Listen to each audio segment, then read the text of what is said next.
are just actually a mile off of I-25, and they're just about ready to fire the thing up, and it will take over all of the communications and things that Facebook and the other AIs, what have you, artificial intelligence, all that material will be going through the computers and the equipment right here in Los Lunas, here in New Mexico, right down the street from the highway, about 15 miles from where I live.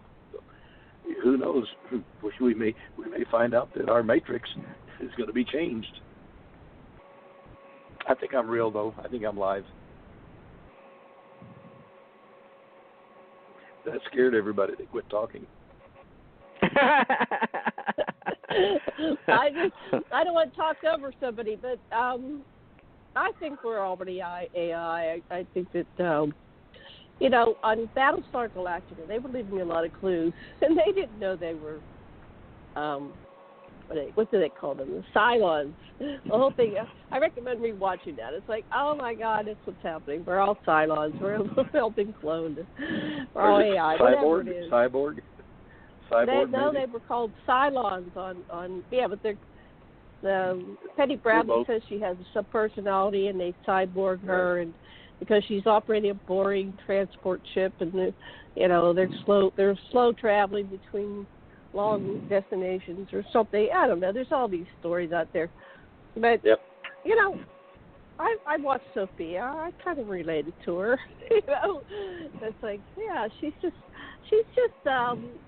if I only had a brain, which one was that? That was the Scarecrow, right? And the in Pinocchio, the AI that wants to be human. There's a clue with Dr. Michael Wolff. Crysana, do you know anything about Dr. Michael Wolff? He was working on creating the first, the super soldiers, the roboticized ones, the ones that they mass produce, and he had sold his. So there's a clue there. He had sold his creature. He was like Frankenstein. He had sold it, and then they ordered him to kill it, but he let it go. It's just another Pinocchio story, another story loving your AI. So he let it go. Right. And apparently it's wandering around the world. And I think it might have come to my house at one point. So I'm piecing together that mystery and trying to find a time to watch his stuff. But we've been working on this a long time. AC has droids or robots, and and the run robot that what was his name? Gilgamesh had. He had a robot, and he loved it. He absolutely loved it, and he was trying to be human. So, yeah, back to somebody else. Well, there's integrity in both sides of that between scientists, those for and against singularity or AI coming together with the mainframe, and whether it's going to happen or not, or whether it already has happened or not inside the mainframe or the big one. But I have seen in my lifetime where we've gotten dependent on them, and the people that want us to be more so. But my problem is right now working with individuals on the layman or on the physical 3D boots on the ground is when the computers go down and for hours at a time, they can't function. And I'm seeing where I can't get things done even in law, in government, in cities, because their computers are down. Or you think about it, folks, when things go down, people are dysfunctional. And our children are growing up without knowing how to think for themselves or add up money properly. It's unfortunately, we've gone to that. And some of the TED Talks these days are even about the fact that children don't understand money. They have no real understanding of what money is because they just see somebody go up with a phone. And you see it every day. Go through a drive-through, and somebody's using their phone. We don't see money anymore. I'm guilty of it. I don't pay with my phone yet. I should be, but I'm paying with my cards. But I'm still sort of spooky about. Well, plus they don't want to have to work either. No, so we don't know what's going to happen between the biologicals, and they're doing away with so many, and you'll see that in America and around the world. We've gone globally. And I remember 20 or 30 years ago when I was driving a truck around the country, taking all the computers around as a 3D human form container, biological, that I'm a cyborg now, but no, that's another story.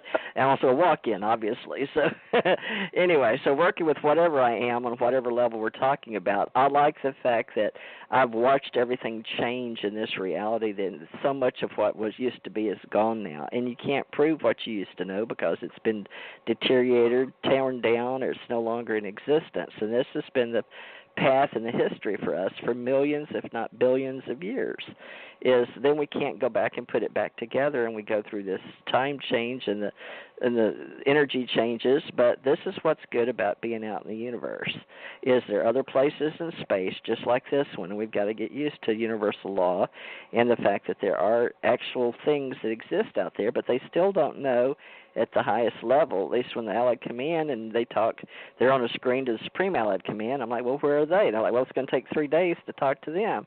But nobody will give me the whole mucky muck. All we could get was God has always been, because, I was like, who's running the show? And even the people would look at God has always been. So even the older people, that have watched this planet and been the observers. So there's various levels of beings I've worked with based on age and where they're located in and out of the uniform, and also with computers. So I don't know, if you walk up, and you guys know that there are humans walking around that are not real, honest. And that's just the way it is. So it's not that it hasn't been here. It's that people weren't willing to admit it. Just these are the levels we've got to get through with what's secret and what's mysterious and what have we known. And is there really 1,000 years ahead of us? And William Tompkins was starting to lead to that. Go ahead, Ken. I was going to say, we need to, all of us be able to get in contact with each other in advance or during the week or whatever before we get together. And of course, the only thing I can think of instead of getting out our phone numbers on the internet is our, like mine's, what do I have here? Again, Johnston, wait a minute. What's my email address? Come on. Mars One Astronaut. Mars One Astronaut. Yeah, Mars One Astronaut. I don't mind being this center. You guys want to contact me first, and then I'll hook everybody all up together by our emails, or our private emails. Crysana? Okay, so Ken or Crysana, would you be okay with that, to him to start a group? First all get sure. Together, how long would the meeting be? Oh, no, just where if we need to get some information on what's going to be happening next, to have one central location. Weekly Skype on Monday. Me and Janet have tried that before. We get whatever works, but I'm going to say Janet's good. Yeah, I don't mind. Do that. If once a week doesn't work out, then once every other week might. Depending on schedule. Okay. Oh, we do need a mainframe. Impromptu. If you have a question and you need to pass it on to someone else, or I want to set it up where at least we can get each other's private connection. I don't mind using mine, the Mars1Astronaut@gmail.com, and then you can give me your private phone number or what have you want to do, and then the others can contact me, and we can give each other our private contact. Janet runs one for us on Thursday, and Ken wants to run one on Friday.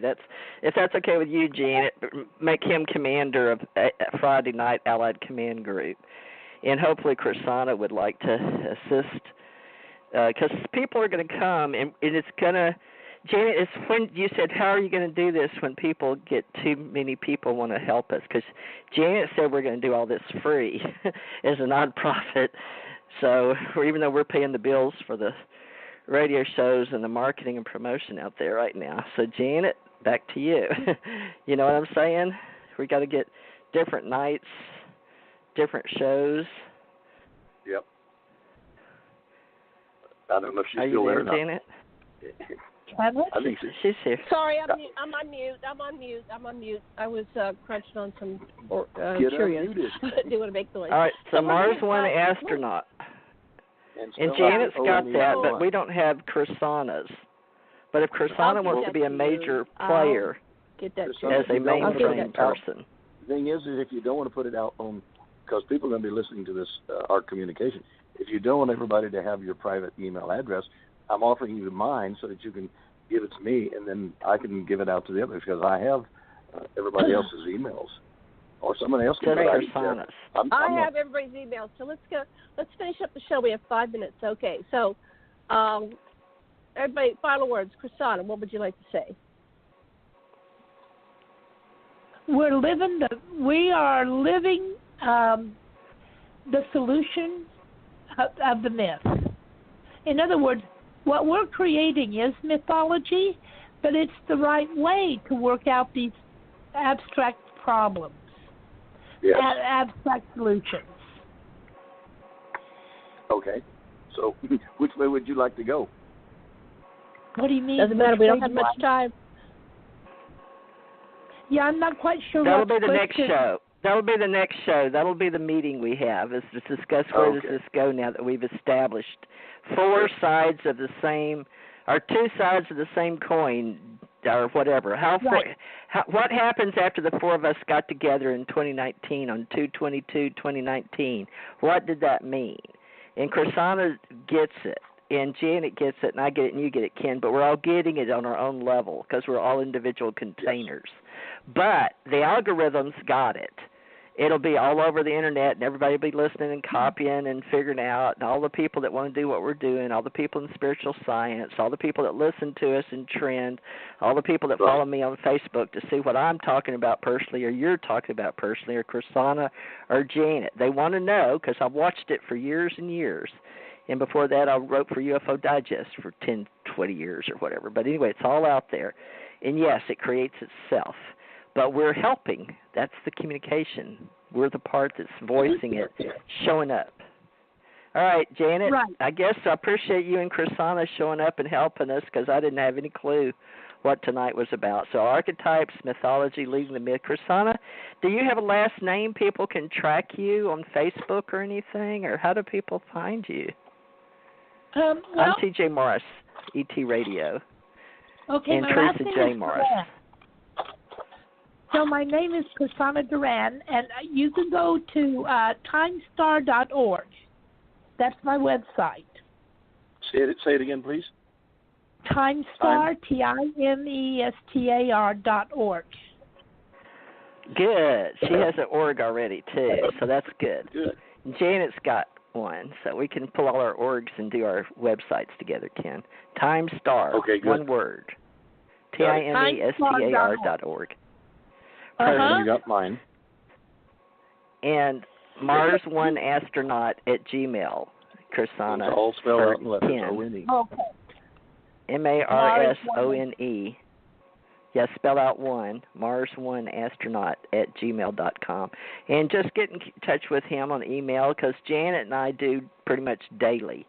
But we need help, and we need more people to do in the mainframe. So, folks, if you want to start a social group, a meetup group in your town, Janet's got one in Albuquerque, and we hope that Ken's going to get involved with Gloria Hawker. I'm in that group. It's called Stargate to the Cosmos, if anybody wants to be in it. But you pretty much have to go to the meetup meetings there, and I paid for one. They're about $19 a month through Meetup. And a lot of UFO MUFON people use it. Thursday night, UFO Association. Friday night, Allied Command. And those are the 2 I'm commanding right now with Ken, our Johnston astronaut. He's commander for the Allied Command. And I get to be Supreme Allied Command. Go ahead, Crysana. This is the perfect solution.